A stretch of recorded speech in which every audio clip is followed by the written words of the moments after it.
colocar a tela, isso. Bom, boa tarde a todos. Então, a gente vai apresentar aqui o nosso trabalho sobre produção de ácido sulfúrico, visando o tratamento dos resíduos industriais. O nosso grupo é composto por mim, Diego, pelo Jairo e pelo Matheus Pradilho. Bom, antes de falar sobre o processo, vamos falar um pouco sobre o que é o ácido sulfúrico, né? Então, ele é formado pelo hidrogênio, enxofre e oxigênio, como todos bem sabem, formando, então, a estrutura molecular de H2SO4. Ele tem uma natureza forte, tem um alto poder de corrosão, ele é um líquido muito viscoso e ele é incolor e inodoro, ou seja, não tem cheiro nem cor. Isso é um pouco perigoso nos laboratórios, né? Se a pessoa não identifica se é um ácido sulfúrico, as outras pessoas podem confundir com outro tipo de líquido, né? Então tem que tomar um certo cuidado com isso. Ele é bastante solúvel em água, só que essa solubilidade em água gera uma reação exotérmica muito forte, então também tem que ter um certo cuidado ali na manipulação do ácido sulfúrico com a água. Um fato interessante que eu encontrei na internet foi que ele é um dos produtos mais bem produzidos em relação aos outros produtos químicos, né? Eles só perdendo para a água. Isso traz um pouco de dimensão do qual a importância dele para a nossa sociedade, né? Então, vou comentar um pouco sobre isso agora, que bom, a sua principal função é a catálise, então muitas outras empresas utilizam para catalisar suas próprias reações para formar os outros produtos, então que ocasiona sua presença em outras indústrias, como indústria de papel, nylon, principalmente fertilizantes, refino do petróleo e também no tratamento de efluentes. Pode passar.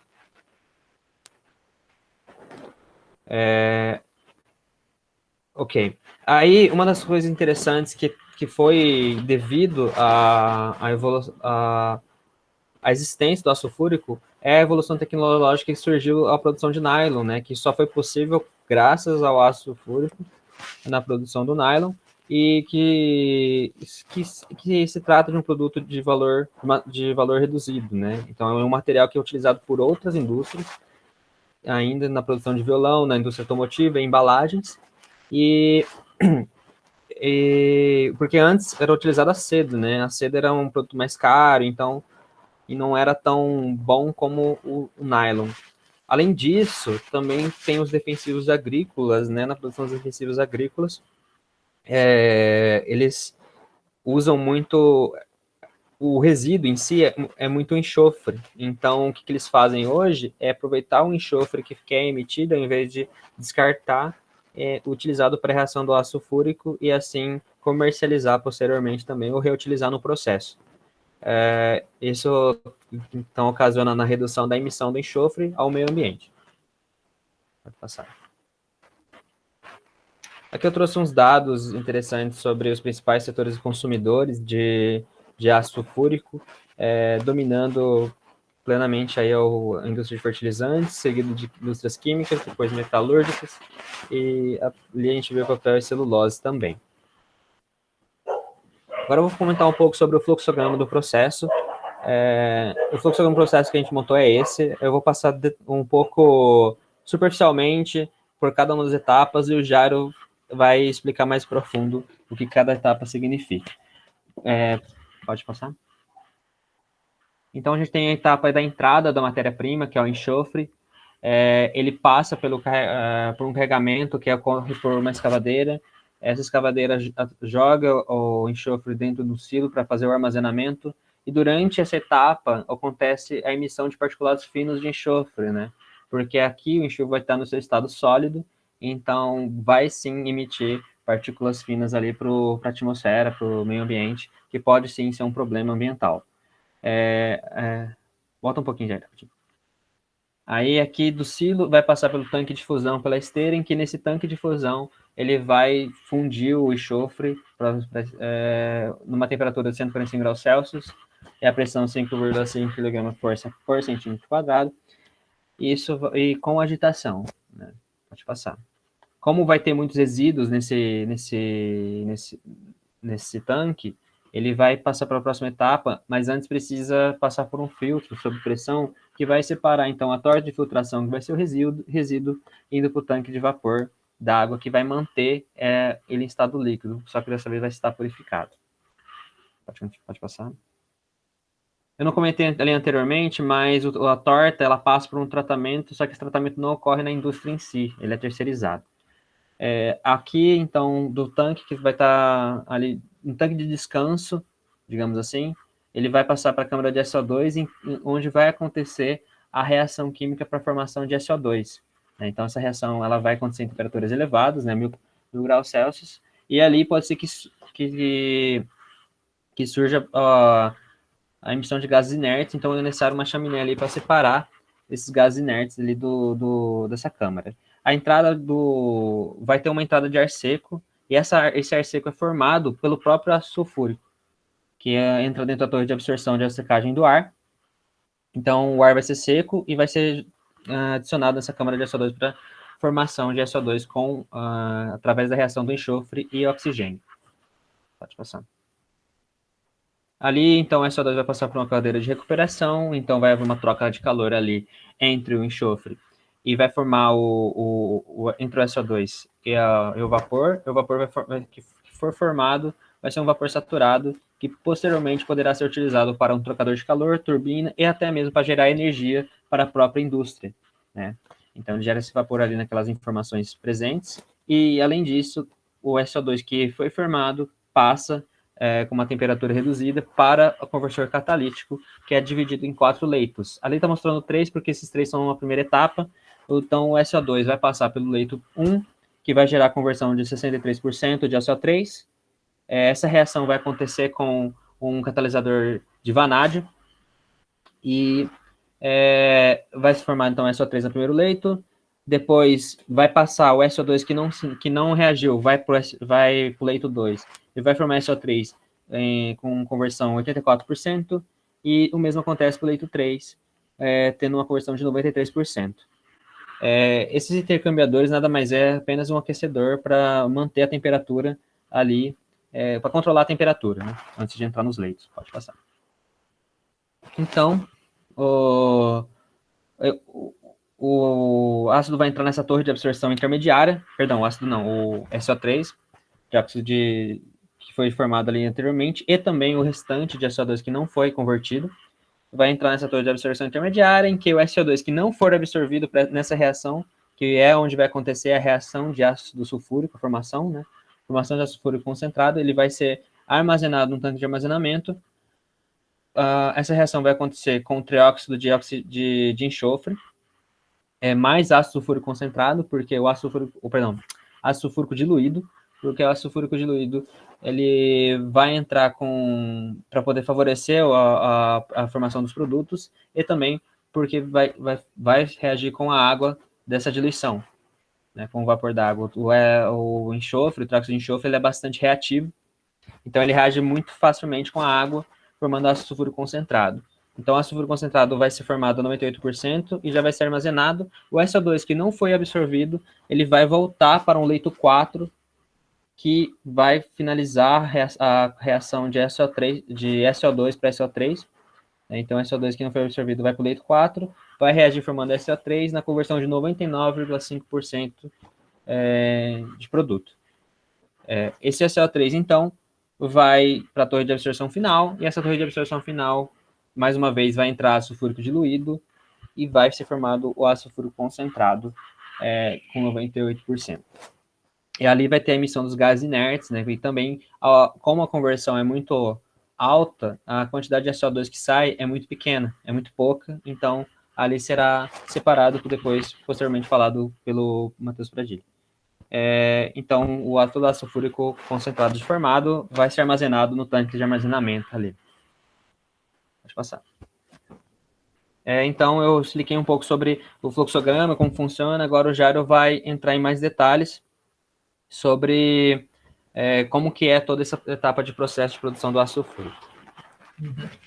Obrigado, Diego. Então, dando continuidade aqui ao processo, né? Eu vou falar um pouco das matérias-primas, do método aplicado. Então, sobre as matérias-primas utilizadas, né? A gente precisa do ar seco como uma matéria-prima, água, nitrogênio, pentóxido de vanádio como um catalisador, ácido sulfúrico concentrado, e o enxofre vai ser obtido por meio do processo FRESH, né? Então, o que seria o processo FRESH? O processo FRESH para a obtenção do enxofre, ele vai até as jazidas, né, ricas em enxofre, seja no fundo do mar ou no fundo da rocha mesmo, né, camada sólida, e aí ele vai ter duas tubulações, uma com ar quente comprimido e outra com uma água superaquecida. Então, ele vai aquecer o material, que é rico em enxofre, até que ele esteja fundido. E o enxofre fundido vai ser retirado aqui pelo meio, né, como uma forma da tubulação. Então, basicamente, né, para produzir ácido sulfúrico, a gente precisa de 3 reações químicas. A primeira delas é a oxidação do enxofre, que vai ocorrer na câmara de combustão a uma temperatura de 1000 graus Celsius. Nessa, o enxofre vai entrar em contato com o oxigênio e formar o dióxido de enxofre.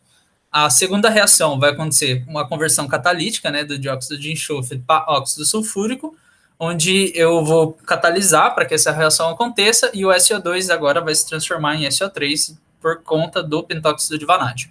E a terceira reação, no caso, vai acontecer na absorção do óxido sulfúrico em água, né? Quando ele absorve a água e se torna finalmente o ácido sulfúrico. Então, de maneira mais didática, né, para a gente entender o processo do que só falar ou mostrar algumas imagens, eu peguei do professor Nerd Godoy, né, um canal no YouTube chamado Universo Tecnológico, muito bom, lá tem muita informação, muita imagem legal e está bem didático mesmo, por isso que a gente escolheu ele para apresentar para o nosso trabalho. Então, como funciona o processo? Né? Então, assim que o processo FRESH acontece, a gente obtém o enxofre, os caminhões que vão transportar esse enxofre vão levar até a minha fábrica, né, até a nossa indústria, e o que vai acontecer vai ser o seguinte, um enxofre sólido agora, ele vai ser, então, transportado por meio de pás carregadeiras, né, e vão ser depositados no silo, que seriam esse da imagem à direita, e esse silo, ele vai fracionar a quantidade que vai sair para as esteiras, né, para nossa possíveis tratamentos. Então, o que vai acontecer é o seguinte, ele depois que sai do silo, ele vai vir para a esteira, né, e ele vai até um tanque com um agitador, que vai ser o tanque de fusão do enxofre. Aqui, ó, se vocês podem notar que a gente tem um painel, né, esse painel ele vai estar sempre monitorando a temperatura que está aqui dentro, o grau de agitação, para a gente poder ter um controle melhor da qualidade, né, da homogeneidade do processo e garantir que ele esteja totalmente líquido antes de dar continuidade. Notem que aqui também tem um controle de vazão, e aqui embaixo as válvulas também servem para controlar a vazão. Aqui seria na prática, como seria um tanque de fusão de enxofre, né, com agitador. Então, assim que ele passa por esse tanque e ele está totalmente líquido e homogeneizado, né, ele vai vir passar por um filtro sob pressão, composto por diatomáceas, né, que vai auxiliar na formação das tortas de impureza. Então, notem que aqui também, além das válvulas para controlar a vazão, a gente tem um painel, e esse painel ele vai estar sempre medindo, né, o que está acontecendo aqui no filtro. Então, esse filtro sob pressão, por exemplo, com diatomáceas, né, ele vai ter 3 tipos de torneira para a gente poder ir controlando a formação das tortas, mas podem outros filtros serem utilizados também nessa parte do processo. O que vai acontecer aqui vai ser o seguinte, quando as tortas são formadas depois de um determinado tempo, né, o processo ele vai ser contínuo por um período de 12 horas, por exemplo, ela vai formar aqui, né? E aí o que acontece? A pressão aqui vai diminuir, porque todo o efluente vai passar por aqui, né? Então ele vai ter uma resistência maior e vai ter uma pressão menor, consequentemente, no final. Então, a partir de uma determinada pressão, né, indicada no painel, o processo vai ser parado, e aí, assim que o processo é parado, as tortas são removidas e todo o tratamento adequado, né, o Pradilha vai comentar melhor sobre essa etapa do processo. Então, aqui também tem o filtro prensa, que poderia ser utilizado para a formação de tortas, nessa parte do processo. E o que vai acontecer vai ser o seguinte, agora o enxofre já filtrado, né, com a remoção das impurezas, ele vai vir para uma tancanagem, né, do enxofre, ou seja, ele vai ser armazenado, como o Diego comentou, a uma temperatura constante de 145 graus Celsius para garantir que o nosso enxofre agora está em estado líquido, certo? Então aqui também tem um painel, vai ter sensores para poder medir tudo o que acontece ali dentro, porque a gente não pode deixar escapar nada, né? Então, dando continuidade aqui, o ácido sulfúrico, aqui é um processo paralelo, né, para a gente formar o ar seco que vai ser utilizado como matéria-prima para a produção do ácido sulfúrico. Então, mas eu estou usando ácido sulfúrico aqui, sendo que eu vou produzir ácido sulfúrico? Sim. Outros compostos poderiam ser utilizados aqui com o mesmo objetivo de remover a umidade do ar, certo? Como a gente produz ácido sulfúrico concentrado, é mais barato e mais viável utilizar ácido sulfúrico como agente para remover a umidade desse ar que vem aqui. Então, um ar úmido ele vai ser lançado aqui para a torre de absorção da secagem do ar, e ao entrar em contato com o ácido sulfúrico concentrado, né, ele vai se tornar um ácido sulfúrico agora diluído, porque ele vai pegar as partículas de vapor de água daqui, e aqui eu vou ter a saída somente de ar seco para ser utilizado no processo. Aqui, esse ácido sulfúrico diluído, né, ele pode ser armazenado e utilizado em outras etapas do processo.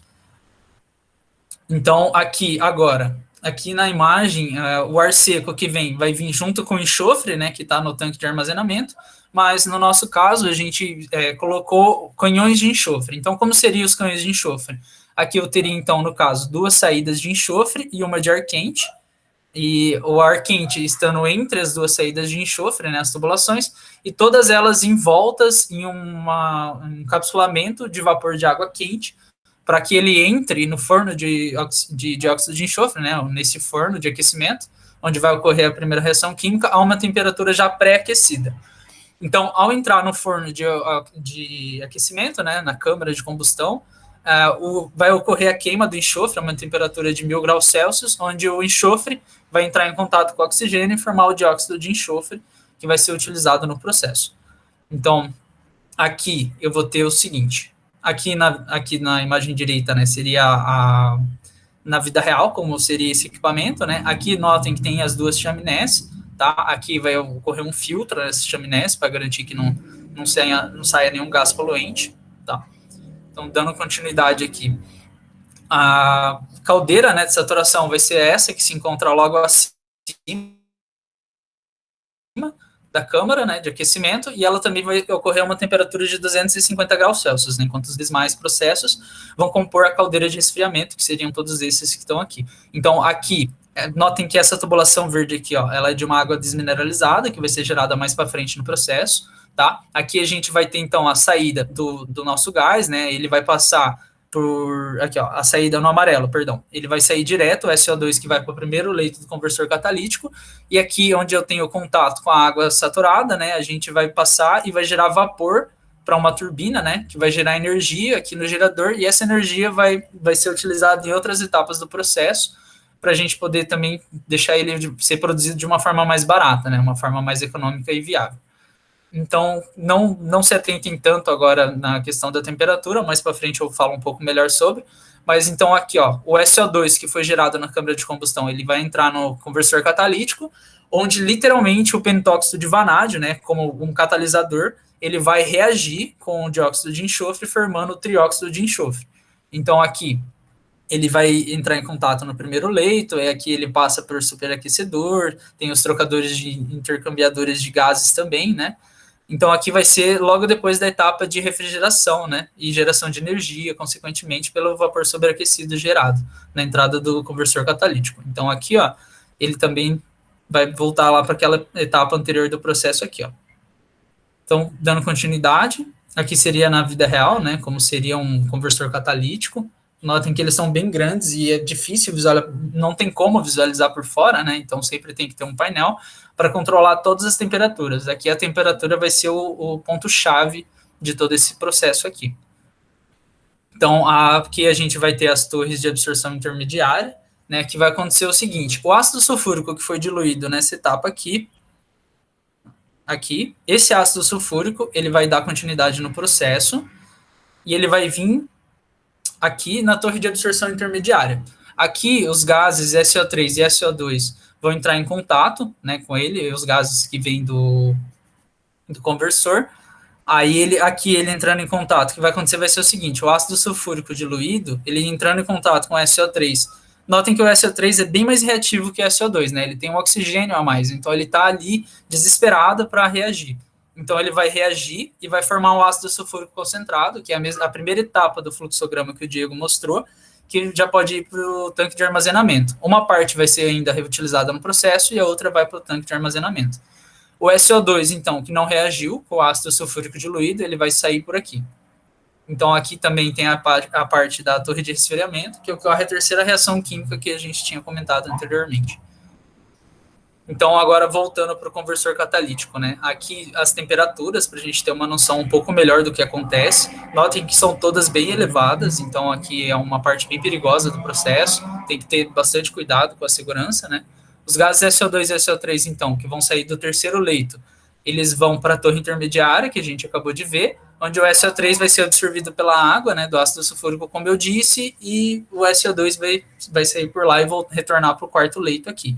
Então, o SO2 que sai de lá, ele retorna aqui pelo lado direito, né, ele passa pelos intercambiadores e vem até o quarto leito, onde ele vai ser convertido pela taxa que o Diego já comentou, de, né, 95%, em torno de 95%, vai formar SO3 aqui, do SO2.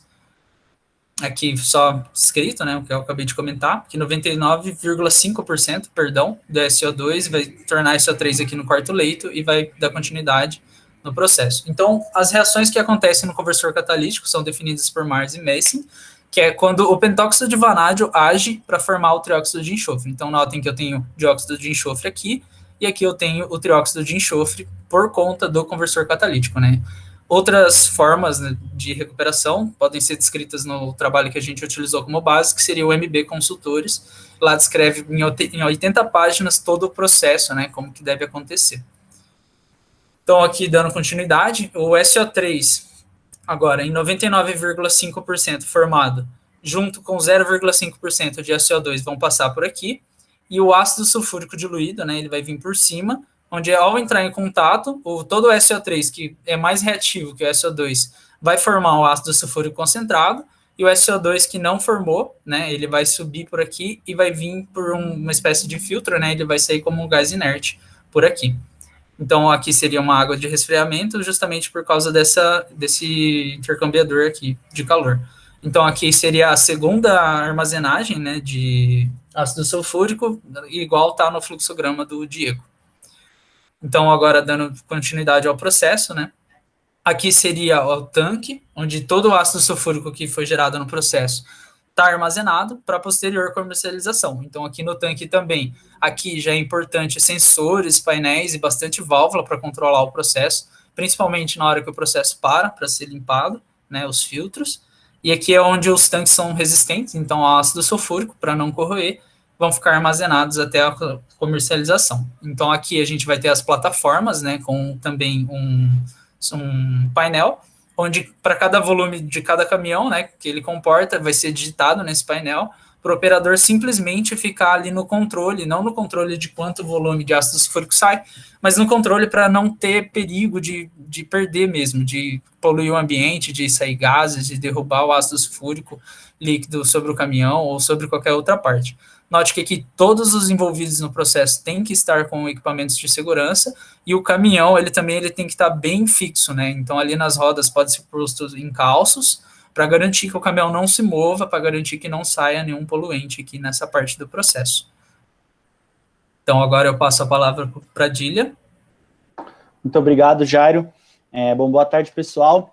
Falando um pouco agora sobre a questão do tratamento de resíduos propriamente ditos, primeiramente é importante ressaltar que esse processo, ele é muito mais além do que tratar o resíduo, ele é feito totalmente para evitar a formação de resíduos. É claro que, na prática, sempre vão ter resíduos formados, mas muitos deles acabam entrando no próprio reciclo e voltando para o sistema.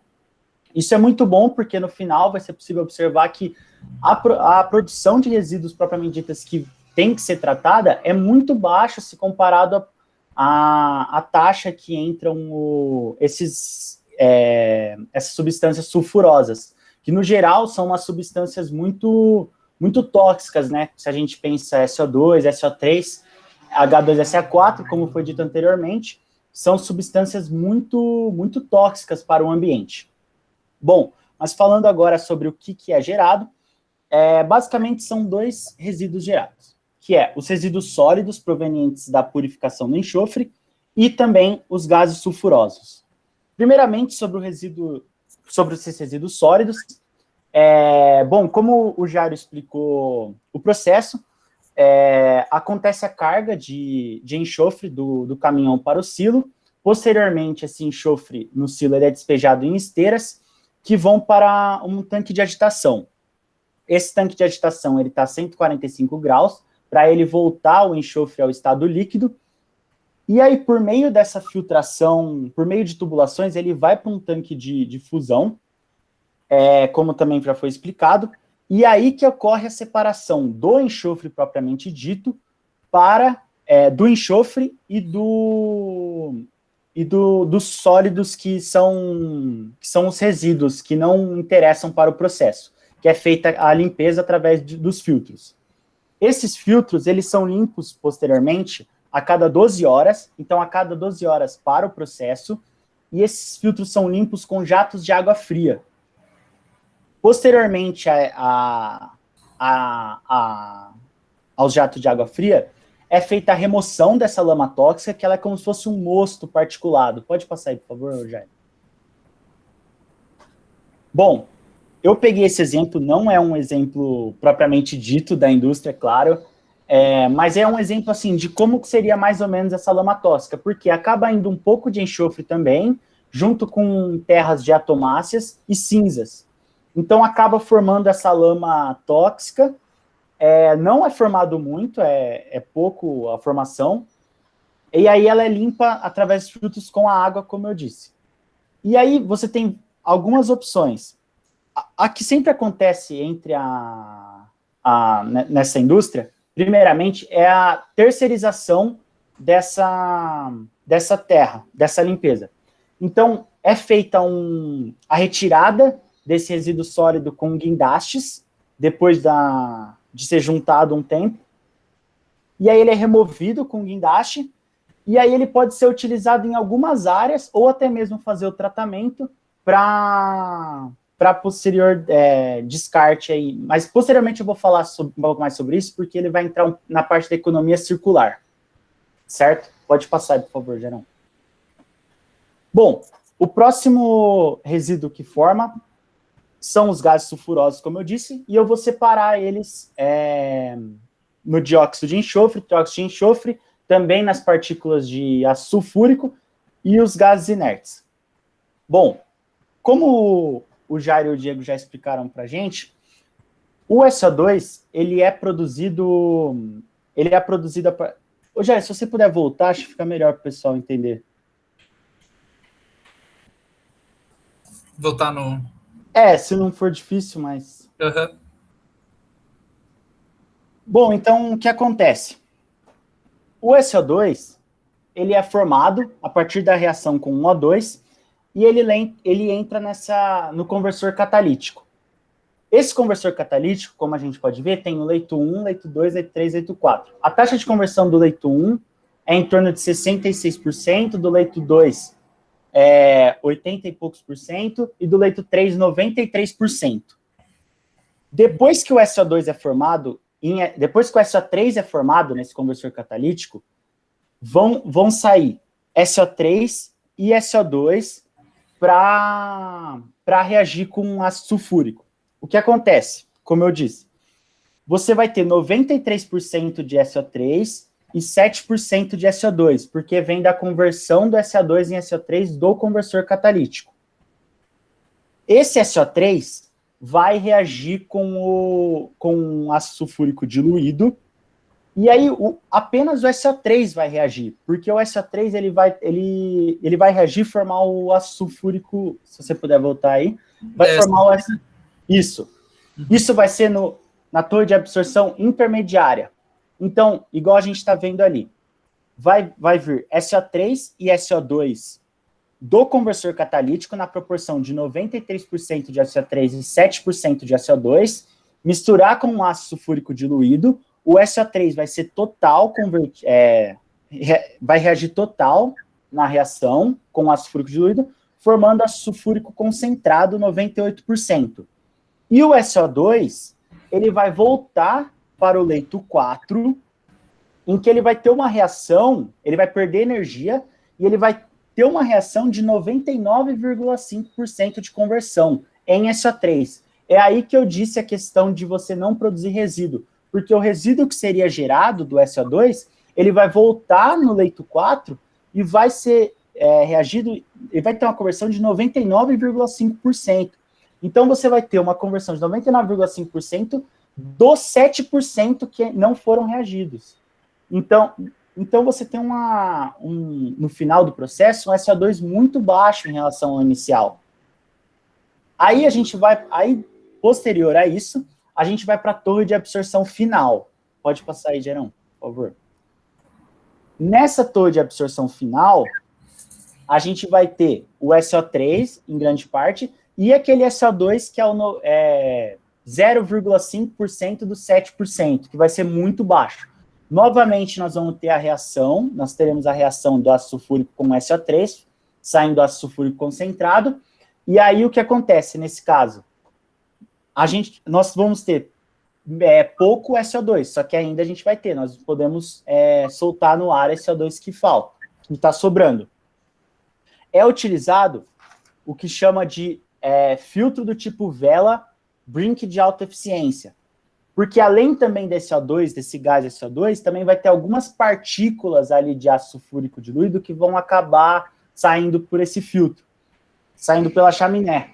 E para não ser liberado diretamente no meio ambiente, nós vamos utilizar esse tipo de filtro a fim de transformá-los em gases inertes, e poder ser despejado tranquilamente. Bom, agora falando um pouco sobre o SO3, como a gente percebeu no processo, ele acaba você não tem no processo ideal, você não resulta em SO3 como um resíduo. Ele é totalmente consumido.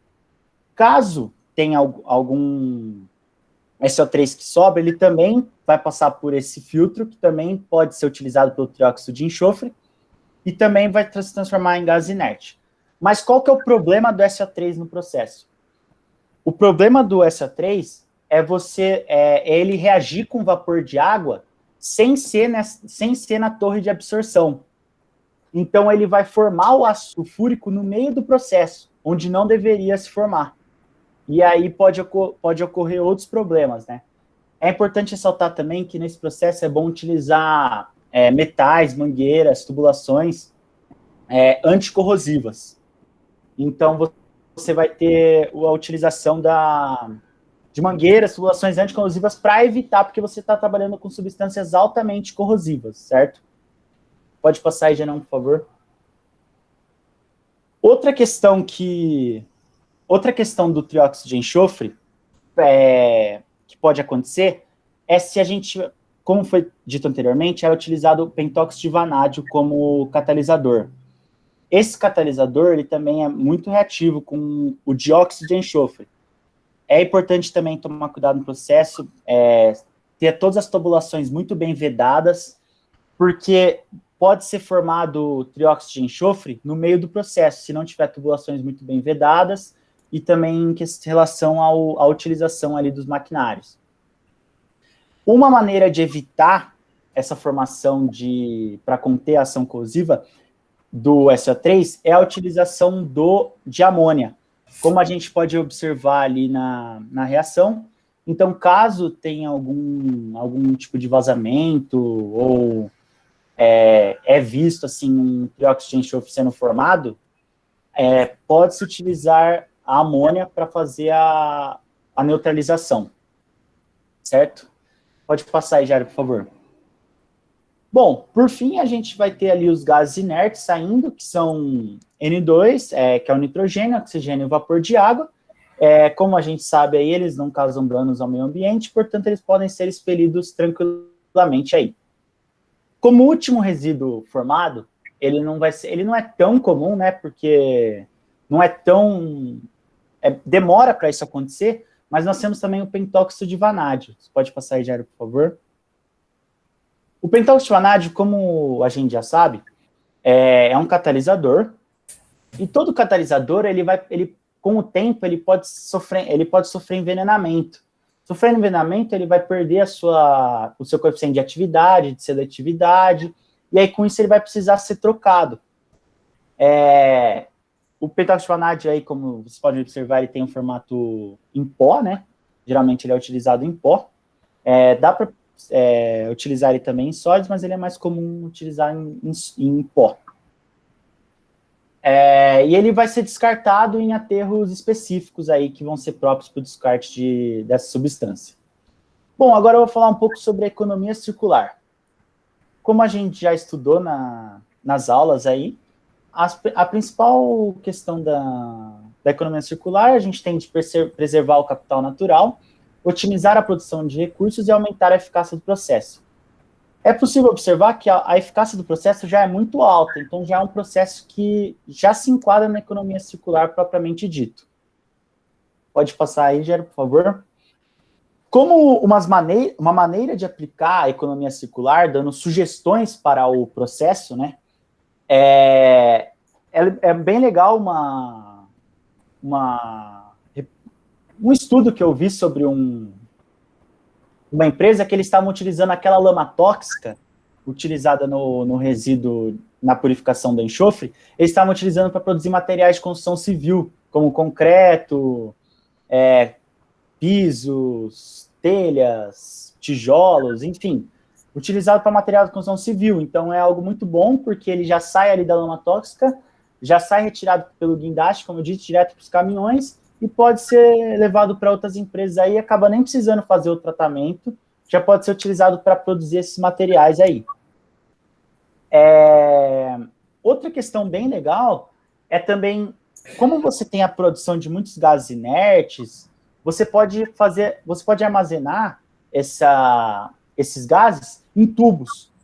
E aí você pode utilizar em outras áreas. Ao invés de você ter um outro processo numa outra indústria de extrair somente o oxigênio ou o nitrogênio, como você já está produzindo gases inertes, é possível, através de liquefação fracionada, você conseguir armazenar esses gases em tubos, e aí você distribui para outras empresas aí que vão acabar utilizando de outras formas. Basicamente é isso sobre a questão do tratamento de resíduos e economia circular.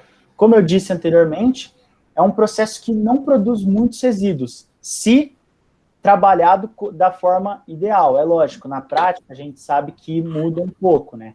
Mas da forma ideal, como é feito, propriamente dito, é um processo que não produz muitos resíduos tóxicos aí para o ambiente. Vou falar agora um pouco da simbiose industrial. Pode passar. Antes de entrar nesse tema, eu vou comentar um pouco sobre a presença do enxofre no nosso planeta, né? Então, a presença do enxofre ocorre dentro da camada terrestre, em que é facilmente absorvido pelas vegetações e tem uma participação muito grande na cadeia alimentar de animais e insetos. Então, está presente ali na nutrição dos animais. Então, com isso, ocorre a formação de proteínas e aminoácidos. Além disso, também está presente na atmosfera. Isso acontece pela emissão de gases vulcânicos, dos vulcões. As fontes antropogênicas, que é a fonte que é gerada através da presença do ser humano, né, no caso das indústrias, e as indústrias, né? O retorno do enxofre, então, para a natureza, acontece pela decomposição dos seres vivos, né? Como eles consomem, então, a vegetação, acontece, então, a decomposição do ser vivo através das bactérias, sulfobactérias ou tiobactérias, e o enxofre, então, é desenvolvido para o solo e também para a atmosfera em ácido sulfídrico. Aí pode passar. Aí tem um ciclo do enxofre. Então, como eu falei, o enxofre ele está muito presente na camada terrestre. As vegetações absorvem, e daí o animal come, decompõe o animal, e o enxofre volta para a camada terrestre. Na atmosfera, então, tem um grande problema da emissão dos gases sulfurosos, que é a formação da chuva ácida, né? Então, e depois volta de novo pro meio ambiente. Pode voltar, pode passar. Então, ali, como eu comentei, tem a formação da chuva ácida, ocasionada pela reação do trióxido de enxofre com a água, formando o ácido sulfúrico. Isso acontece pela grande presença do SO3 que é gerado pelo SO3 na formação na atmosfera, né? Que esse SO3 ele reage, o SO2 reage com o oxigênio, formando o SO3, e daí ocorre a formação da chuva ácida, que é bem prejudicial aí ao meio ambiente. Então, por isso a importância de a gente realizar alguns métodos para prevenir com que isso aconteça, né? Pode passar. E um dos métodos é a química verde, que precisa ser posto em prática devido ao desequilíbrio ambiental gerado pelo ser humano, já que ele influencia na emissão de enxofre exagerada para o meio ambiente. Então, acontece pela química verde, que traz esses passos: a prevenção, a economia de átomos, a busca pela eficiência energética, a catálise e a análise em tempo real. Pode passar. No nosso processo, está muito presente a prevenção de economia dos átomos, né? Porque é utilizado muito o enxofre em si, o SO2 é muito utilizado, dificilmente ele é expelido para o meio ambiente dentro do processo. Então, por isso que a prevenção de economia dos átomos é uma das etapas presentes. A busca pela eficiência energética, pela formação também dos vapores que são utilizados pela própria fábrica, o que ocasiona na redução do consumo de energia também está presente. E a prevenção, né, ao invés de liberar os resíduos para a natureza, eles são reutilizados dentro do processo. Então, além disso, também tem, por meio da ecologia industrial, que tem o objetivo de transformar o sistema da fábrica em operações semelhantes a processos naturais, né? Então, a ideia é manter um ciclo fechado, né? Não fazer com que um ciclo seja somente despejo do produto para o meio ambiente ou dos resíduos. A ideia é que ele se mantenha dentro do processo, que é muito presente dentro do nosso processo. E através dessas metodologias que podem ser ocasionados impactos positivos para a sociedade, com geração de novos empregos, formação de subprodutos, como o caso da formação de gases inertes, que é o nitrogênio, o oxigênio, eles podem ser reaproveitados. E como o Pradilha comentou também, é utilizada a lama tóxica para a produção de materiais de construção, e o que gera a simbiose industrial, que é muito pouco presente no nosso caso, porque são poucos subprodutos formados para a reutilização de outras indústrias. Pode passar. Então é isso, nossa apresentação sobre o ácido sulfúrico. Estamos abertas a perguntas. Oi, meninos. Muito obrigada pela apresentação de vocês. Gostei da última parte ali, cuide dos seus resíduos. Ixi, Maria, tem alguém aqui puxando o meu... Não, Davi, parou. Primeiro eu quero elogiar, né, o trabalho de vocês. O trabalho escrito, no geral, tá bom também. A apresentação de vocês foi bem clara. Gostei muito da apresentação de vocês, porque eu não conhecia todo o processo de produção do enxofre, né? E pelo trabalho, dá para entender como que está escrito, mas pela apresentação ficou muito didática mesmo, como o Jairo disse. Achei muito bonitinha a apresentação, bem didática. Eu acho assim que até apresentando para alguém que não é da área, não precisa necessariamente fazer engenharia química, até para alunos de ensino médio, eles conseguiriam entender de forma mais geral. Então, isso é bom, porque vocês trouxeram de uma forma simples que pode ter o entendimento de todos, né? Aí eu gostaria só de pontuar algumas coisas da apresentação, não é nada de crítica nem nada, né? Mas, primeiro, todos falam muito bem, só que eu vou ressaltar o Jairo, né? Que eu achei que a didática dele é muito boa. Jairo, você está pretendendo ser professor ou não? Por enquanto não, prof. Por enquanto não? Não. Mas se quiser tentar aí a profissão, você tem uma didática muito boa. E até mesmo uma didática muito... Eu me lembrou de professor de cursinho, sabe? Do jeito falando, que você falou. Eu gostei muito. Eu acho que eu peguei com a monitoria essa mania. Ah, você faz... Eu deve ter sido, isso da monitoria. E eu achei muito engraçado a hora que você falou que o SO3 está desesperado para reagir. Achei muito engraçado essa fala. Mas foi boa. Eu lembrei, e são coisas que marcam, por isso que eu falei que você é bom para ser professor de cursinho. Eu tive um professor uma vez dando aula de bombas, né? Não era cursinho, era na engenharia química, que ele falou assim, a bomba tá lá, enlouquecida, né? Ele quis dizer funcionando. Eu nunca mais me esqueci daquilo. Então, tem coisas que a gente fala que marcam, né, pela didática.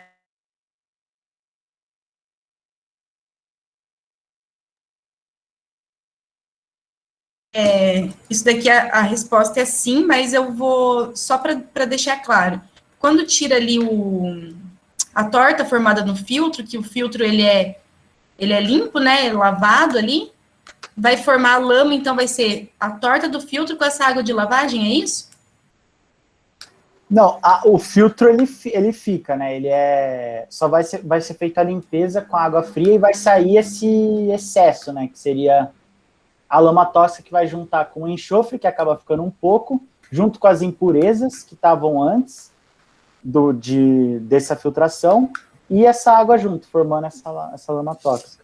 Ah, tá. Não, sabe, porque eu imaginei quando o filtro prensa, né, a gente abre ele, igual você também citou ali do que poderia ser utilizado o filtro prensa, né, a gente abre ele, ele sai todas tortinhas quadradinhas, elas são com uma umidade bem baixa. Aí depois a água de lavagem do filtro prensa, no caso, ela seria um outro resíduo, porque a torta que sai dali, ela é tão sequinha que não compensa você deixar ela mais úmida, porque depois vai ter que ser retirada essa água dela, sabe? Ah, entendi. Entendeu? Mas acho que a é gente se espelhou no diatomáceas, né? Só citou que poderia ser prensa, mas eu acredito que aí com o filtro prensa, para limpeza, acho que seria ar com pressão, né? Para poder fazer a limpeza. Igual computador. Tá certo, então. Daí eu fiquei só pensei nisso na hora, mas é isso aí mesmo. Deixa eu ver. Ah, outra coisa que foi citada, também é uma dúvida, tá? Não tô falando nem que sim, nem que não. Que foi citado que a lama, ela já pode ir direto para a construção civil. Ela pode mesmo, vocês leram isso? Ela pode ir direto mesmo, não precisa de uma estabilização, algum tipo de tratamento, nada? Ela pode ir direto? Então, o que eu vi o estudo, eu até vou te mandar, eu posso te mandar depois, professora. Mas ele não fala questão de tratamento. Posso dar uma pesquisada a fundo, eu sei que isso, assim, é uma questão de estudo ainda, não está sendo muito utilizado ainda, sabe? Mas eles estão estudando a viabilidade disso, mais ou menos, sabe? Tá certo. Eu perguntei por não ter conhecimento mesmo, não sei se dá para ir direto ou não, porque dependendo, ele pode ir direto. Talvez essa utilização nele em materiais para construção, o negócio falou tijolos, telhas, talvez isso já seja parte da estabilização, já garante que ele esteja estabilizado ali. Então, eu não sei, foi só uma pergunta. Agora, eu vou dar uma pesquisada melhor também sobre isso. Tá certo. Qualquer coisa, você pode me mandar lá o trabalho que você achou. Estou aprendendo muito com vocês, tá? Igual eu falei, a gente não conhece todos os processos. Malemar, a gente conhece um a fundo, às vezes, né? Então, assim, isso daí serve para o crescimento de todo mundo. E o Diego, eu achei que ele apresenta bem, fala bem, tudo certinho. Só talvez a velocidade é um pouquinho rápida, ou talvez é para mim, né? A pessoa tá meio lerda aqui, tá achando um pouquinho rápido. Eu fiquei um pouco desesperado por causa do tempo, professor. Eu vi que a gente já tinha consumido muito tempo, daí eu quis acelerar um pouco. Ah, tá. Então não é sua característica. E outra coisa também, na hora que você estava falando do retorno, né, do enxofre para a natureza, você falou de um jeitinho que eu achei até triste, a parte da decomposição dos seres vivos para o enxofre voltar para a natureza. Falei, ai, pobre dos bichinhos, mas o jeitinho que você falou. Mas foi bom também. Gente, fora eu falar esse monte de coisa, alguém tem alguma dúvida? Vocês estão combinando de ninguém ter dúvida? Olha só. Então tá, meninos, eu quero agradecer, realmente achei a apresentação muito boa, parabéns aí para vocês. Já que ninguém tem nenhuma dúvida, vamos passar ácido sulfúrico, agora é indústria petroquímica, com a Maiara, a Rafaela e a Beatriz. Podem apresentar, meninas.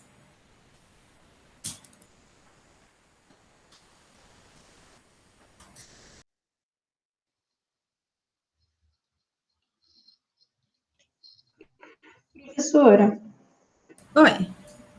eu fiz uma correção nos slides, que faltou uma frase, tinha uns errinhos de português, e eu já mandei de volta para a senhora, tá? Ah, então tá bom, beleza. Tá aparecendo, gente? Sim. Boa tarde, então. O nosso grupo vai falar sobre o gerenciamento de resíduos na indústria petroquímica. E os integrantes são a Beatriz, eu, a Mayara e a Rafaela. Bom, o nosso estudo de caso tem como objetivo identificar os resíduos gerados no processo de refinamento do petróleo e apresentar como é possível a aplicação do gerenciamento dos resíduos com a intenção de minimizar os danos ambientais e falar um pouquinho também da economia circular. O petróleo ele é atualmente uma das fontes de energia mais utilizadas no mundo. O combustível fóssil ele é capaz de gerar diversos subprodutos bastante utilizados pela sociedade. De acordo com a Agência Internacional de Energia, no ano de 2019, foram consumidos 100 milhões de barris por dia de petróleo no mundo, e em 2020, devido aos efeitos da pandemia, o consumo foi em torno de 92 milhões de barris por dia. Ainda no ano de 2019, os 10 maiores produtores de petróleo, eles foram responsáveis por mais de 70% da oferta mundial, e o Brasil ele ocupou o 8º lugar, com 3,7 milhões de barris por dia, o que representa 4% da produção mundial. Então, devido ao aumento da preocupação com o meio ambiente, as indústrias elas passaram a ter uma maior atenção com o destino que os resíduos eles estavam recebendo. E, além disso, na década de 1980, entrou em vigor umas leis que passaram a fiscalizar e influenciar o controle da emissão dos resíduos na indústria. Então, as indústrias, também é vantajoso que seja estudado o destino dos resíduos, porque eles podem ser transformados em novos produtos ou até mesmo eles reciclados e reutilizados durante o processo, gerando lucro para a empresa. E quando não for possível que isso seja feito, dar um correto fim para os resíduos, sem que o meio ambiente seja prejudicado, ele traz uma melhoria para a reputação da indústria, já que atualmente a maioria dos clientes eles estão adquirindo uma consciência ambiental. Então, os processos petroquímicos, eles compreendem-se na obtenção dos derivados químicos com base nos combustíveis fósseis, como o petróleo e o gás natural. E essa indústria ela vai ser responsável por artigos como os calçados, pneus, embalagens, brinquedos, móveis, eletrodomésticos. E a gente pode dividir em 3 grandes grupos. A primeira geração, segunda geração e terceira geração. A primeira geração é a produção de materiais de base, onde se obtém inúmeros produtos básicos a partir do petróleo e do gás natural, sendo os mais relevantes os aromáticos e as oleofinas. No segundo grupo, ocorre a inserção dos átomos de compostos estipulados, como o nitrogênio, o enxofre e o oxigênio, nos produtos básicos para se obter os produtos de segunda geração, ou também eles podem ser chamados de intermediários. E, por fim, no terceiro grupo, a fabricação de produtos de consumo, eles são resultantes da união da primeira geração e da segunda geração. Eles podem ser chamados tanto como produtos de terceira geração ou como transformadores. Então, de uma forma condensada, a indústria do petróleo ela vai se fragmentar em 2 partes distintas, o upstream e o downstream. O upstream ele está relacionado às atividades de prospecção, exploração e produção do petróleo. Já o downstream ele vai abranger o refino, as atividades logísticas de escoamento do petróleo e do gás natural, além da logística para o abastecimento dos produtos derivados. Essa logística do escoamento do downstream, ela vai decorrer dos dutos, dos oleodutos, gasodutos e os navios de grande porte. O intuito é conduzir o óleo prospectado nas plataformas de produção para as refinarias de petróleo. O refino do petróleo é basicamente um conjunto de processos físicos e químicos que tem como objetivo transformar a matéria-prima em derivados. Ele vai começar pela destilação atmosférica, que consiste no fracionamento do óleo cru, que vai ser processado em toda a refinaria. E essa operação ela é realizada em colunas de fracionamento, que tem dimensões variadas e possui várias etapas de separação, e para cada fração desejada. As refinarias elas normalmente apresentam processos diferenciados devido aos serem considerados sistemas de operações múltiplas. Então, envolve várias etapas, como a separação, conversão, tratamento, e esses processos eles vão sendo adaptados de acordo com o petróleo bruto que entra na planta de refino. Então, as etapas do refino, elas podem se sintetizar em 4 processos, que é a dessalinização, a separação, a conversão e o tratamento químico. Na dessalinização, ela vai ocorrer após o petróleo cru sair dos tanques de armazenamento antes dele ser fracionado. Esse processo ele é fundamentado no aquecimento e na mistura do petróleo cru com a água. A água ela vai ser responsável por dissolver os sais, e então ela vai ser separada do petróleo por meio de desemulsificantes. E além de remover os sais no petróleo, ela também vai remover alguns metais e sólidos em suspensão.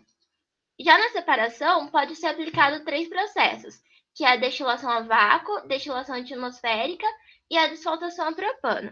Todos esses processos eles vão se basear na diferença de temperatura de ebulição para a separação desses produtos por meio do aquecimento. E os processos de conversão, eles são realizados com o objetivo de agregar um valor econômico às frações de petróleo que não têm interesse do ponto de vista comercial. Então, esses processos vão ser embasados em reações químicas como quebra, reagrupamento e reestruturação molecular, que pode ser impulsionada pelo uso de catalisadores. Então, dessa forma, a qualidade das frações vai ser otimizada e a sua comercialização vai se tornar viável. E, por fim, os tratamentos químicos, eles vão ser executados com o objetivo de alterar as propriedades indesejáveis, que elas estão associadas à presença de contaminantes no petróleo cru e nos derivados, principalmente aqueles que têm enxofre, oxigênio ou nitrogênio. Esses processos eles têm como intuito delimitar os derivados produzidos dentro das especificações ambientais e as técnicas que são requeridas pela legislação.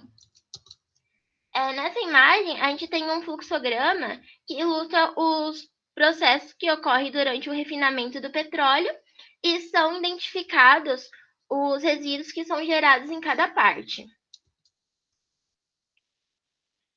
No processo de gerenciamento, são muitos processos que ocorrem na indústria petroquímica. Então, a gente vai gerar diversos tipos de efluentes.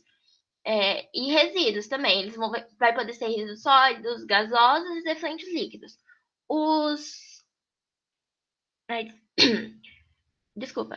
As emissões gasosas, elas são causadas pelas emissões das fugas de gases das válvulas, os tanques de armazenamento e as bombas. Já os resíduos sólidos, eles são provocados no processo de refino e na operação de manipulação do petróleo. No geral, esses resíduos eles podem possuir uma alta periculosidade, já que eles podem ser constituídos por substâncias como arsênio, o chumbo, o mercúrio, o enxofre, que provoca grande prejuízo tanto à natureza quanto aos seres humanos e os animais, se eles foram descartados diretamente no solo. Então, como a demanda por processo proveniente da indústria petroquímica, ela tende a crescer cada dia mais, é de extrema importância que esses resíduos tenham um descarte correto. Falando um pouquinho sobre os resíduos líquidos, eles vão possuir características particulares que vão depender do ponto de origem. Por exemplo, as águas residuais, elas contêm óleos livres, as águas de lavagem, elas são salinas e contêm os fenóis e cianetos. Os condensados da destilação, eles vão conter ácidos orgânicos e gás sulfídrico. E o refinamento da gasolina, ela pode produzir água com fenol, ácidos aromáticos, além de poder conter ácido sulfúrico ou soda cáustica residual. E além desses resíduos citados, a gente ainda pode encontrar produtos químicos que foram utilizados em tratamentos especiais, como o fenol, o furfurol, metiletilcetona, o metanol e entre outros. Então, o tratamento do efluente de cada seção da refinaria, ele vai passar por um tanque retedor de óleo. E esses resíduos, eles vão ser homogeneizados em um tanque, no qual as composições vão se tornar uniforme e os resíduos quentes, eles vão ser resfriados.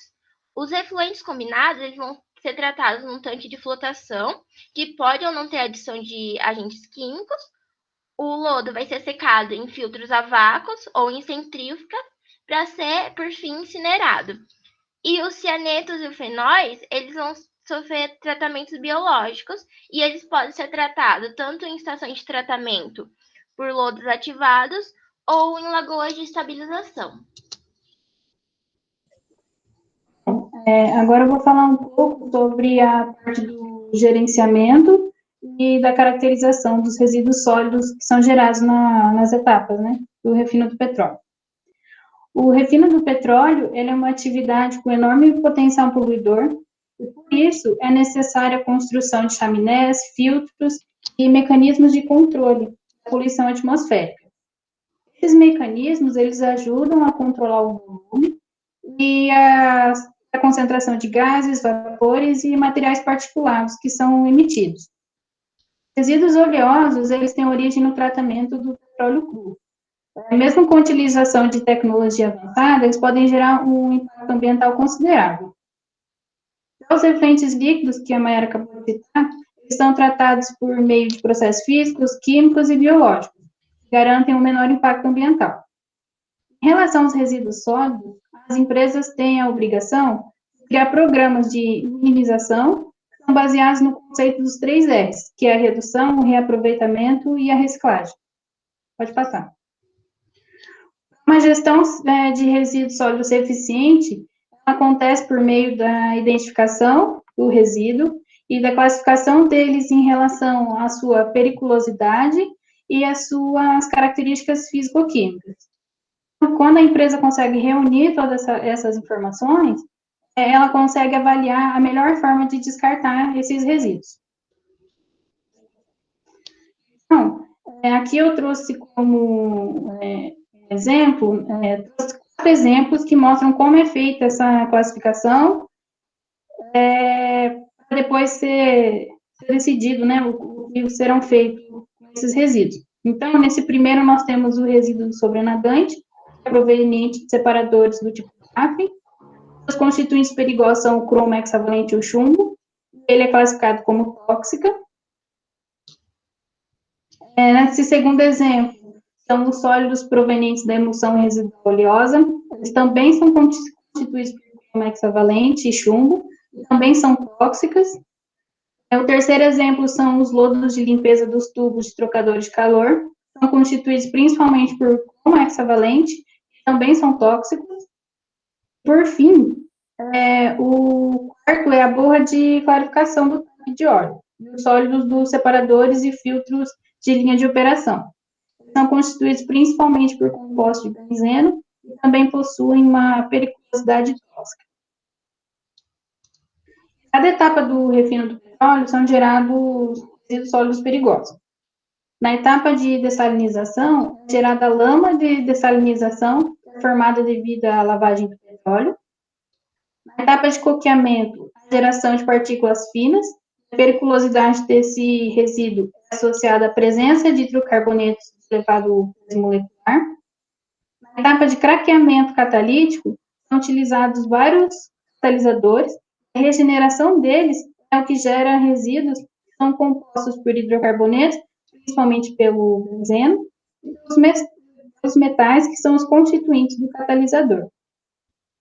Na etapa de hidrocraqueamento catalítico, no hidrotratamento, o resíduo é formado por metais como cobalto, níquel, molibdênio e pelo sulfeto de hidrogênio. Na etapa de alquilação, o resíduo depende da alimentação. Por exemplo, se a alimentação for GLP, são gerados catalisadores exaustos, constituídos por ácido sulfúrico e lama. Essa lama, ela vem da soda cáustica e dos tanques e reatores das unidades de operação. A periculosidade desses resíduos está associada à presença de hidrocarbonetos. Na etapa de isomerização, são gerados resíduos com catalisadores exaustos e argila. Essa argila é usada como substância absorvente para purificar a carga de alimentação.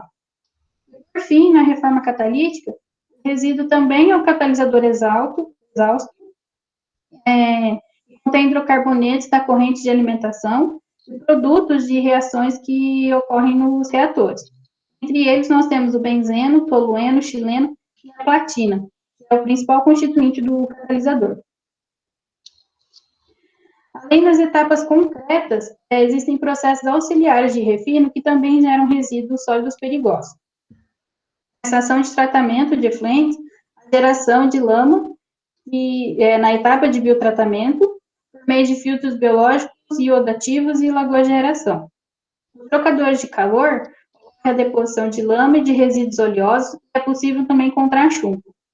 No tratamento cáustico, temos o resíduo da soda cáustica, usada para tratar produtos com teor de chumbo. E, por fim, os resíduos de enxofre, que são removidos em várias etapas do processo, né, por meio de adsorção e desorção.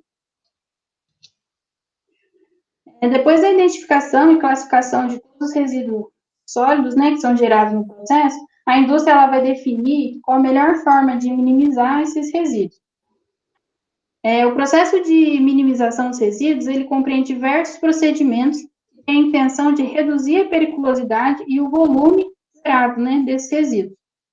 O propósito é diminuir os custos, menor volume de tratamento, disposição final, e também ampliar a proteção ambiental. Então, o programa de minimização, ele leva em consideração a reciclagem, o reaproveitamento e a redução da fonte geradora. A reciclagem é o aproveitamento da matéria-prima, do material já utilizado. Quando ela é aplicada, ela pode restringir a necessidade de utilizar recursos naturais, e também pode reduzir a carga poluidora do processo industrial. O reaproveitamento é caracterizado pela transformação do material no mesmo produto original. Então, ela se torna uma ferramenta importante que visa aumentar o ciclo de vida do material, novas formas de utilização, e prorrogando o prazo de disposição final no meio ambiente. Por fim, a redução da fonte geradora é o pilar mais importante de um programa de minimização de resíduos.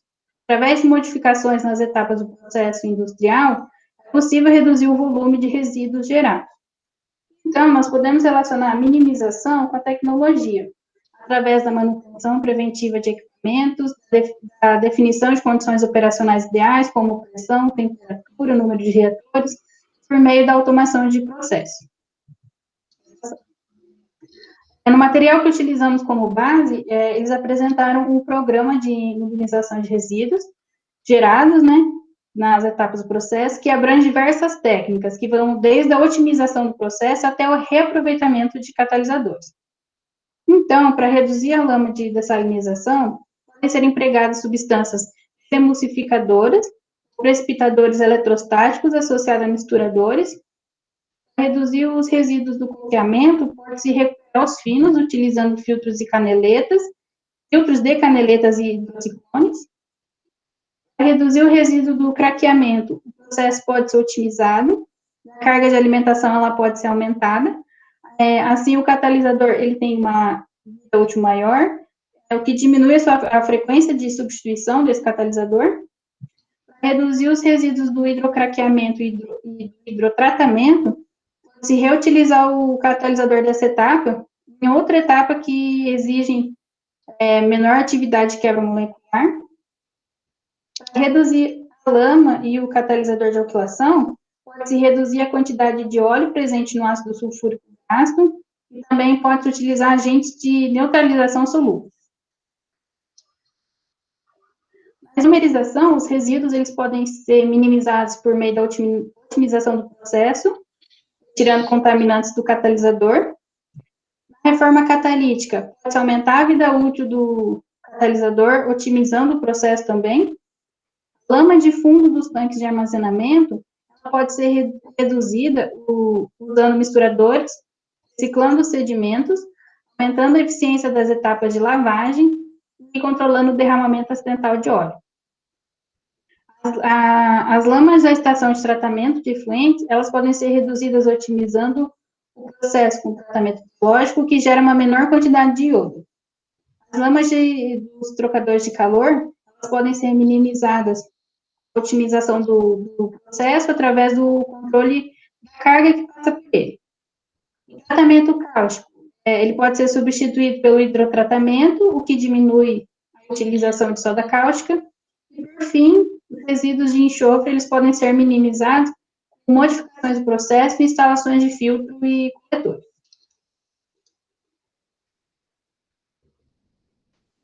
Então, como a gente já viu, né, há diversos métodos que buscam diminuir a quantidade de resíduos gerados.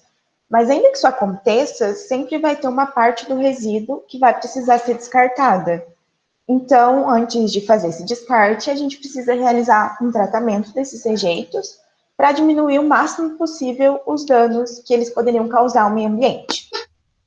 Os resíduos sólidos gerados no processo de refinamento podem ser tratados através de processos biológicos, que vão utilizar micro-organismos para degradar substâncias que causariam algum dano, mas esses processos biológicos não são capazes de degradar metais pesados totalmente, então se torna necessário algum outro tipo de técnica, como processos físico-químicos, processos químicos ou processos térmicos. As empresas também vão utilizar alguns meios de pré-tratamento, como a estabilização e a solidificação, que apesar de não tratar os resíduos, conseguem melhorar as características físicas e o transporte desses resíduos. A estabilização, só um pouquinho. A estabilização, através de reações químicas, ela torna os resíduos menos tóxicos e menos solúveis. Então, ela consegue tornar esses resíduos mais fáceis de serem separados, as substâncias tóxicas, né, para futuros tratamentos.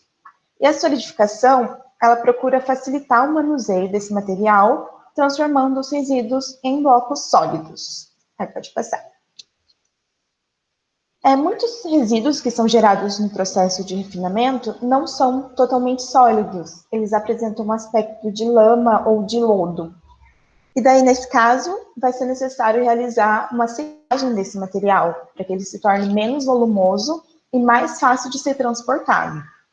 E além disso, a secagem também é necessária quando o material vai ser descartado em aterros industriais, que é uma forma que a gente vai falar mais para frente. Porque esse tipo de depósito, ele exige que o material tenha uma baixa umidade para que não cause problemas no futuro.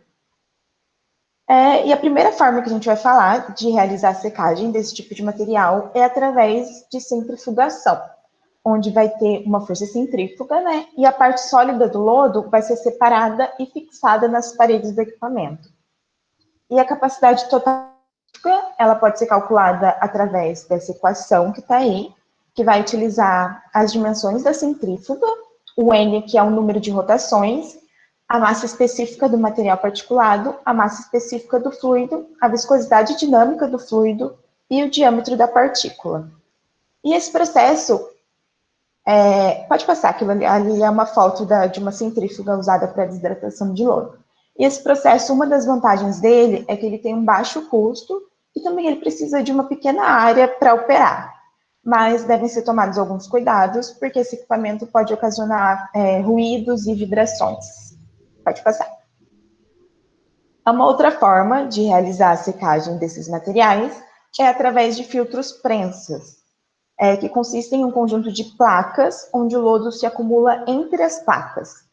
E através dessa equação, a gente consegue fazer o dimensionamento do filtro, né? Vai ser o volume do filtro prensa, o SS é a carga de sólidos em suspensão, N é o número de prensagens por dia, e P é o teor de sólidos no lodo e a massa específica da torta. E depois de realizar esse volume, o cálculo desse volume do filtro, a gente consegue calcular a quantidade de placas que vão ser necessárias e também as dimensões das placas. Pode passar. Esse daí é uma imagem daí de um filtro prensa de placas que é utilizado para a desidratação de lodo. Pode passar. Também temos os filtros a vácuo, que conseguem retirar o máximo de umidade quando comparados a outros métodos.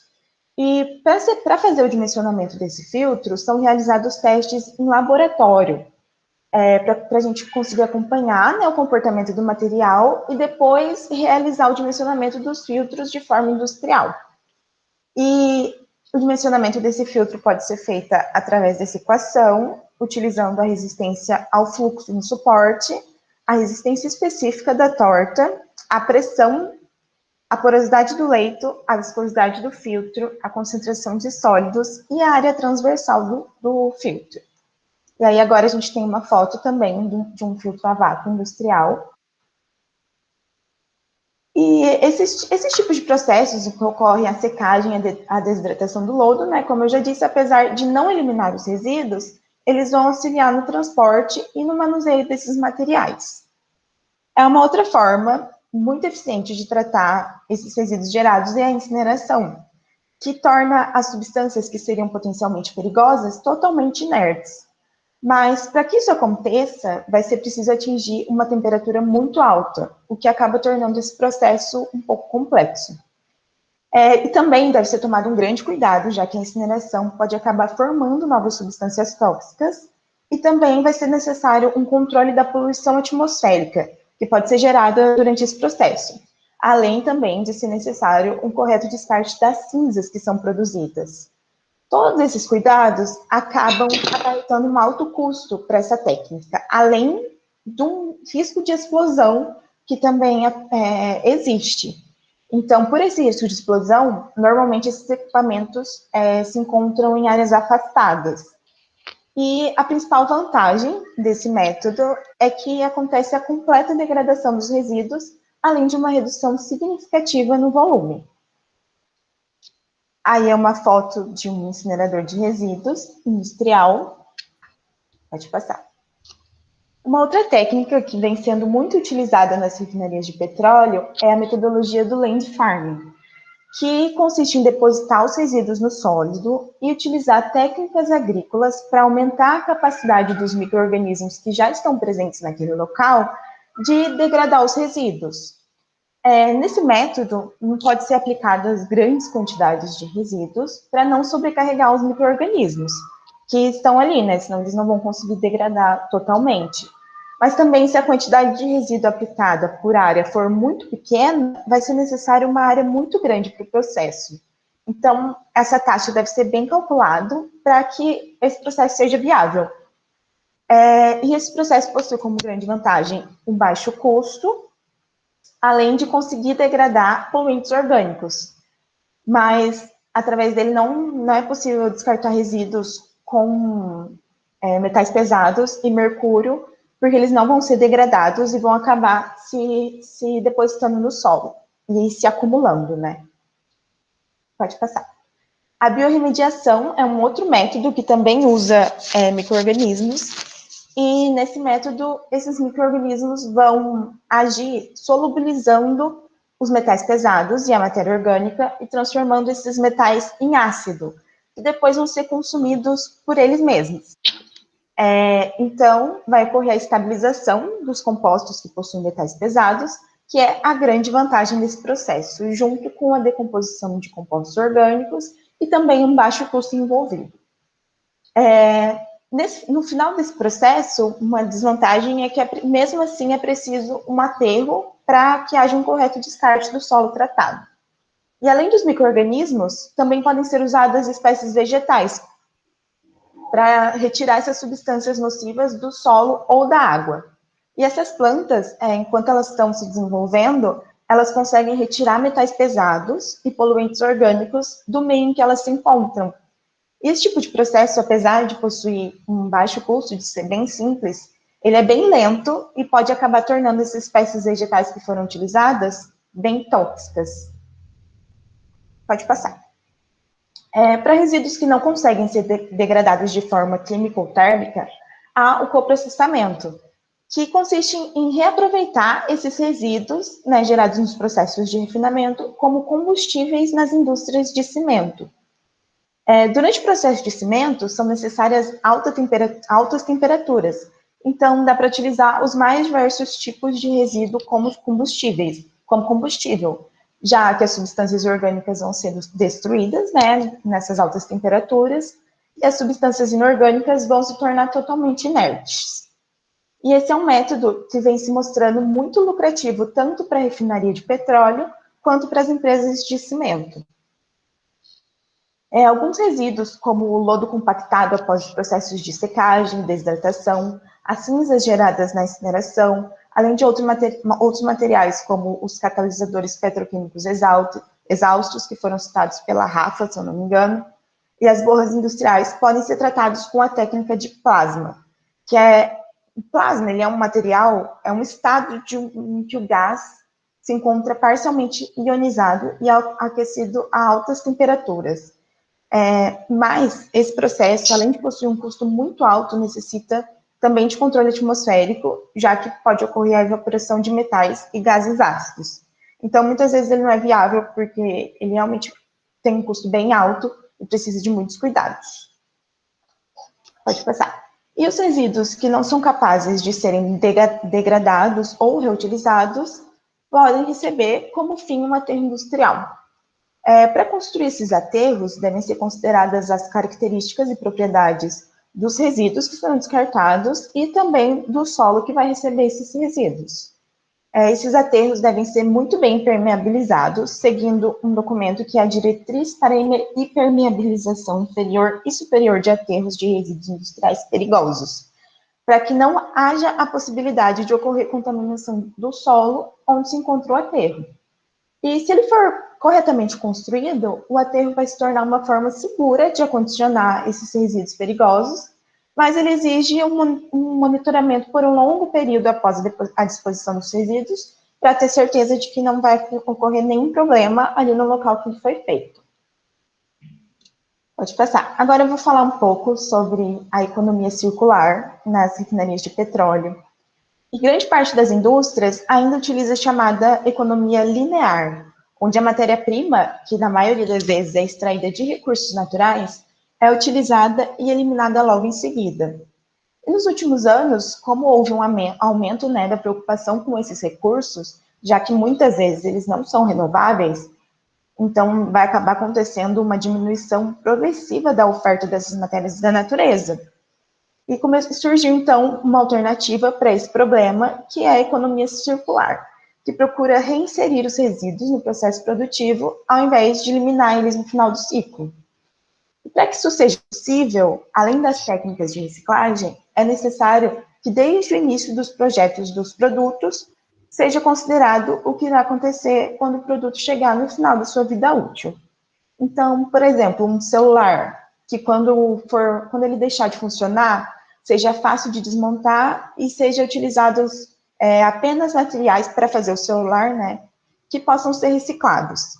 Então, esse celular pode voltar completamente para a indústria, suas partes podem se transformar em novos produtos e não vai ter a necessidade de poluir e explorar ainda mais os recursos naturais. Como alternativa aos combustíveis fósseis, há a produção sustentável de biocombustíveis. Então, por exemplo, em uma biorefinaria, a matéria-prima é uma biomassa, que é um material orgânico derivado de plantas, micro-organismos, animais, para substituir o petróleo.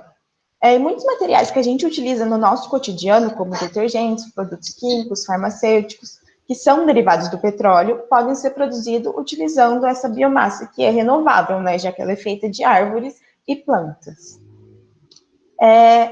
E as biorefinarias conseguem produzir inúmeros produtos a partir da biomassa, da mesma maneira que uma refinaria utilizando petróleo bruto, através de métodos como a conversão termoquímica, métodos químicos ou bioquímicos. Já existem biorefinarias que produzem produtos químicos, energia e materiais. Então, aí a gente está vendo um esqueminha que mostra que tanto a petrorefinaria quanto a biorefinaria conseguem produzir os mesmos produtos, só que a biorefinaria utilizando, né, biomassa ou resíduos, que não são materiais retirados da natureza. Pode passar. E agora eu vou falar um exemplo de um caso em que a economia circular foi aplicada e que envolve a indústria petroquímica. Esse caso é da Dinamarca, e os dinamarqueses chamam isso de simbiose industrial, que é uma prática onde vai ter uma troca de matérias-primas e resíduos entre as indústrias, de forma que o resíduo de uma empresa possa se tornar a matéria-prima da outra empresa. E nesse modelo, a indústria farmacêutica comprava o vapor excedente, que era liberado pela usina termoelétrica. E a água residual, que era usada pelas refinarias de petróleo, passou a não ser mais descartada nos rios, e sim vendida para a termoelétrica. A usina de eletricidade passou a fornecer o vapor para outras empresas dessa simbiose, né? Enquanto as empresas farmacêuticas tratam seus resíduos para vender eles como fertilizantes para as fazendas da região. E os resíduos químicos das refinarias do petróleo podem ser usados em uma planta de produção de ácido sulfúrico e fazendo isso se tornar um sistema fechado, né, aperfeiçoando todo o processo. Então, a gente pode perceber como é importante a aplicação desses métodos que buscam minimizar a quantidade dos resíduos gerados. E a tecnologia vem sendo uma grande aliada para conseguir realizar essa diminuição. E quando isso não é possível, é necessário, então, tratar esses resíduos, né, para que eles não causem danos ao meio ambiente, diminuir o máximo possível os danos que eles causariam. Além disso, a modernização e o desenvolvimento da indústria tornou possível que elas reinventassem suas metodologias através da aplicação do conceito da economia circular, começando com a utilização da biomassa no lugar dos combustíveis fósseis tradicionais. A transição de uma economia linear para uma economia circular não é fácil, porque ela exige a mudança de vários conceitos e muitos dos envolvidos, né, na indústria precisam aceitar os novos padrões. Mas, por mais que ela não seja fácil, ela é de extrema importância para que cada vez mais indústrias adotem essa economia circular e desenvolvam estratégias para a consolidação desse tipo de economia no país, já que isso, né, vai acabar também diminuindo todos esses resíduos aí que são descartados de alguma maneira. E eu acho que é isso.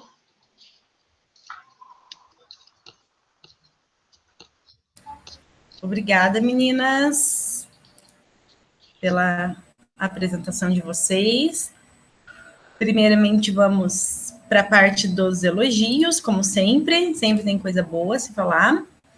Então, eu quero elogiar a fala de vocês também se comunicam super bem, tem uma fala clara, deu para entender tudo que vocês quiseram passar, né?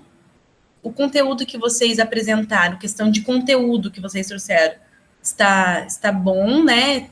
Vocês trouxeram todos os tópicos, abordaram todos os tópicos que foram solicitados, apresentaram também bastante alternativas de tratamento, né? Bastante formas de tratamento. Na economia circular, vocês trouxeram uma opção dentre os, vamos dizer assim, os pontos-chave da economia circular, vocês trouxeram a opção, então, que seria reduzir, né, os recursos fósseis, no caso, a utilização dos recursos fósseis, substituindo aí essa por opções como a biorefinaria, e também trouxeram aí um caso de sucesso da simbiose industrial, mostrando que é possível a sua aplicação. E no trabalho de vocês escrito, vocês colocaram lá, né, que essa parte da economia circular, da simbiose, que a simbiose industrial está dentro da economia circular, a gente vê que ela já tá bem avançada nos países desenvolvidos, né, e que a gente precisa aí desse avanço nos países em desenvolvimento, que são os que representam aí a maior parte, somando todos, né, maior parte aí das indústrias, dos processos produtivos. Agora, então, diante de tudo isso que eu falei, eu gostei muito do trabalho de vocês e da forma que vocês falam, né? Agora, eu vou pontuar alguns detalhes, novamente, só para acrescentar para vocês, né, para próximas apresentações, para que vocês, com o objetivo de crescimento mesmo, pessoal, profissional de vocês. Então, aqui eu anotei alguns pontos. O fluxograma que vocês apresentaram do processo, vocês poderiam ter, se ele inteiro não dá para enxergar bem, até no trabalho escrito, acho que eu anotei isso também, talvez ter feito por partes, apresentado por partes, para a gente entender melhor. E talvez ter falado um pouco, assim, de cada etapa de forma rápida, que eu sei que é muito longo, também poderia ficar cansativo, só para a gente conseguir entender melhor essa parte da geração, das etapas onde são gerados esses resíduos. Dos slides de vocês falam muito bem, mas os slides poderiam estar um pouquinho mais dinâmicos, tinha muito texto nos slides, e ficava muito tempo, às vezes, num slide só, que já estava com bastante texto, e isso pode ficar um pouco cansativo para quem está assistindo, então talvez um pouquinho mais dinâmico, separar aqueles slides em mais slides com figuras, aí o slide passa de forma mais rápida, eu acho que fica um pouquinho menos cansativo para quem está assistindo. Referente às algumas equações que vocês trouxeram de dimensionamento, primeiro elogiar, né, porque vocês trouxeram algumas equações de dimensionamento para dar essa ideia de como a gente faz esse dimensionamento, e depois só acrescentar que quando a gente apresenta uma equação, é interessante que a gente coloque, vocês falaram as unidades, falaram os parâmetros que são ali utilizados, mas trazer também escrito no slide a informação do que é cada parâmetro, né? Que daí fica mais claro, a pessoa que tá vendo, né, a apresentação já consegue identificar ali na hora o que é cada parâmetro. Porque se por um descuido desviar um pouquinho ali a atenção do que ela está ouvindo, às vezes pode perder. Porque vocês trouxeram isso de forma oral, né, falada. Aí, só eu anotei, eu acabei que eu não li profundamente todos os slides, mas eu anotei uma palavra que está escrita errada, que com certeza é erro de digitação, mas eu só anotei. Foi no primeiro slide que a Beatriz falou, tá a palavra diminuir, que seria no caso de diminuir os resíduos gerados, né, está escrito errado, ao invés do R no final, tem um S no final. Aí depois... E você não dá... Davi, espera um pouquinho, Davi está aqui ansioso lá. Depois, na parte vocês falaram dos metais pesados, eu acho que vocês falaram que nem todos os metais pesados são degradados, algo nesse sentido. Sim, na verdade, os metais pesados, eles têm essa característica de não serem biodegradáveis, né? Eles não vão se degradar, eles são bioacumulativos. O que eles podem ser feito, igual vocês falaram ali da fitorremediação, da biorremediação, é você utilizar, por exemplo, plantas que vão fazer ali o processo de adsorção, na verdade, desses metais pesados. Então, isso seria foi só um termo errado que vocês utilizaram, de repente foi só na fala rápida ali, não é que vocês não têm esse conhecimento, mas só para frisar. E o mercúrio, vocês citaram em algum momento que não deve ser descartado, eu acho que os metais pesados e o mercúrio, né? O mercúrio também é classificado, então, ali como um metal pesado, só poderia estar junto, né? Ele é um dos metais pesados, só para deixar também, para deixar clara essa parte. Mas, assim, eu pontuei todas essas questões, né? Só com o intuito, novamente, pro crescimento de vocês, e como eu falei já no início, vocês se comunicam super bem, estão de parabéns aí na forma que vocês falam, tenho certeza que vocês nunca vão enfrentar, assim, nunca, ou pode ser, ou quase nunca vão enfrentar problemas na hora de se comunicar, numa dinâmica de grupo, numa entrevista de emprego, porque realmente vocês têm isso bem aflorado em vocês, essa parte da comunicação. Então, novamente, eu quero parabenizar vocês pelo trabalho desenvolvido e abrir se alguém tem alguma pergunta.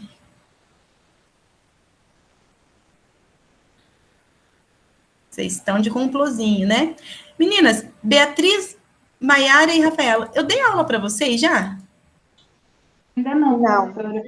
Não. Ah, tá, porque eu fiquei tentando mentalizar quem que eram vocês e eu não me vinha na cabeça, então tá bom. Então tá certo, a gente já, com o tempo a gente vai ficando meio doida, né? Às vezes vai misturando os alunos e, enfim, mas então não sou tão louca assim. Mas, gente, muito obrigada por todo o conteúdo que vocês passaram hoje, dos dois grupos. Tenho certeza, para mim, foi muito enriquecedor. Tenho certeza que quem está aqui também aprendeu alguma coisa e quem puder assistir depois também vai acrescentar. Tá bom, gente? Obrigada e até sexta-feira. Tchau, prof. Até. Tchau. Até. Obrigada. Tchau, professores. Tchau, tchau. Tchau, prof. Obrigado. Tchau, obrigada eu.